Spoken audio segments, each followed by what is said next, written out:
Pernah kepikiran nggak gimana sih sebuah organisasi itu berjalan? Nah, hari ini kita bakal bedah dalemannya BUMDesma Terentang Mandiri LKD. Kita mau lihat siapa aja sih orang-orang di balik layar yang bikin semuanya bergerak. Yuk, langsung aja kita mulai. Jadi, pertanyaan besarnya, siapa aja sih yang ngejalanin organisasi ini? Karena di balik nama besar, pasti ada tim yang solid kan? Masing-masing punya perannya sendiri. Yuk, kita kenalan satu persatu. Oke, kita mulai dari yang paling puncak ya, dari fondasinya dulu. Disinilah letak kekuasaan tertingginya. Dan fondasi itu adalah musyawarah antar desa.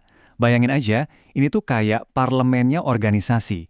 Jadi bukan sekedar rapat biasa, tapi disinilah semua keputusan gede, semua arah kebijakan strategis ditentuin. Ibaratnya, ini sumber kekuasaan tertingginya. Semuanya berawal dari sini. Nah, dari puncak kita turun satu tingkat nih, ke Dewan Pengarah dan Pengawas. Mereka ini yang tugasnya mastiin mesin organisasi tetap di jalur yang benar. Di sini ada dua peran penting yang jaga keseimbangan. Di satu sisi, ada Dewan Penasehat yang diketuai Bapak Buang Widianto. Tugasnya ya kasih nasihat, arahan strategis gitu. Terus di sisi lain ada Badan Pengawas, di bawah Bapak Sumardi, yang mastiin semuanya on track dan sesuai aturan. Nah, ini dia sistem checks and balancesnya. Jadi ada yang ngasih masukan, ada juga yang ngawasin. Keren kan? Oke, dari level pengawas kita turun lagi ke tim yang paling sibuk setiap hari, yaitu pimpinan inti harian. Siapa aja nih yang ada di dapur operasionalnya? Ya iyalah, setiap tim itu pasti butuh pemimpin kan? Yang jadi komandonya, yang ngasih arahan. Dan orang itu adalah direkturnya, Bapak Ardian Marandri, SMM. Nah, beliaulah yang memegang kendali penuh buat operasional harian, mastiin semua rencana jalan dan targetnya tercapai. Tapi seorang direktur kan nggak mungkin kerja sendirian ya. Dia pasti butuh tim inti yang kuat buat bantu-bantu. Nah, siapa aja nih mereka? Pertama, urusan duit. Ada bendahara, yaitu Ibu Marlia. Wah, ini perannya krusial banget ya. Soalnya keuangan yang sehat itu kan napasnya organisasi. Jadi beliaulah yang jaga biar arus kasnya lancar jaya.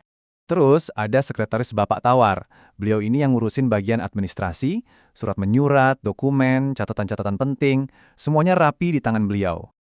Tapi tunggu dulu. Nama Pak Tawar ini bakal muncul lagi loh di posisi lain. Ini menarik banget, nunjukin ada efisiensi di struktur mereka. Penasaran kan beliau jadi apa lagi? Yuk kita lihat. Dan ini ngebawa kita ke jantungnya, ke mesin operasional unit. Disinilah bisnis utama dan kegiatan inti organisasi ini benar-benar dijalankan. Dan ini dia, Pak Tawar ternyata juga menjabat sebagai manajer unit DBM. Wah, ini nih yang menarik, punya peran ganda. Ini artinya orang yang paham banget administrasi juga dipercaya buat mimpin langsung unit bisnis utamanya. Efisien banget kan? Tentunya seorang manajer butuh bantuan. Nah, ada staf unit DBM, Ibu Rapikawati. Beliau inilah yang ngebantu Pak Tawar dalam menjalankan tugas-tugas harian di unit ini. Di dalam unit ini ada tim-tim khusus. Yang pertama, tim verifikasi. Ada Bapak Sukriyadi sama Bapak Dedek Heri. Tugas mereka simple tapi penting banget. Mastiin semua data akurat. Mereka ini kayak penjaga gawangnya data organisasi. Lanjut, ada tim pendanaan yang diisi oleh Ibu Subianti dan Ibu Sahma. Peran mereka ini vital banget buat mastiin semua program punya dana yang cukup buat jalan. Mereka inilah jembatan antara kebutuhan dan sumber daya. Oke, semua bagian udah kita bedah satu per satu.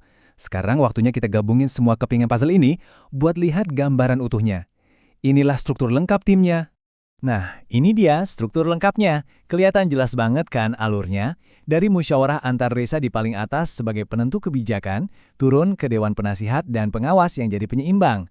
Terus di bawahnya, ada Pak Direktur yang mimpin eksekusi harian bareng bendahara dan sekretaris yang, ingatkan, juga jadi manajer unit.